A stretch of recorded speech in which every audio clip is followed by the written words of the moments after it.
ஆஸ்திரேலியாவுக்கு எதிரான கடைசி டெஸ்ட் போட்டியில் முக்கிய ஆஸ்திரேலிய வீரர்கள் 5 பேரின் விக்கெட்டுகளை வீழ்த்தி அசத்திய இந்திய சுழற்பந்து வீச்சாளர் குல்தீப் யாதவ் 64 ஆண்டுகால சாதனையை சமன் செய்துள்ளார்.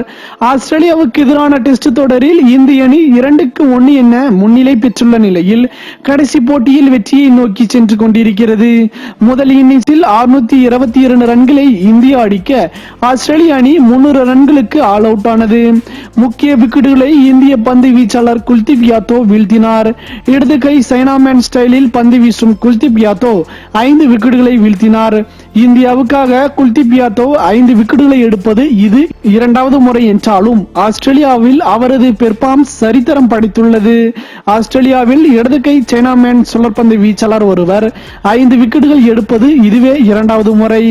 64 ஆண்டுகளுக்கு முன்னர் இங்கிலாந்து வீரர் ஜானி வார்டில் இடது கை சைனாமேன் பந்து வீச்சில் 5 விக்கெட்டுகளை வீழ்த்தியிருந்தார். அந்த சாதனையை தற்போது குல்தீப் யாதவ் சமன் செய்துள்ளார். மேலும் இது போன்ற சுவாரஸ்யமான செய்திகளை உடனுக்குடன் தெரிந்து கொள்ள தமிழ் சேரை சேனலை சப்ஸ்கிரைப் பண்ணுங்க. மறக்காம பெல் ஐக்கானை கிளிக் பண்ணுங்க.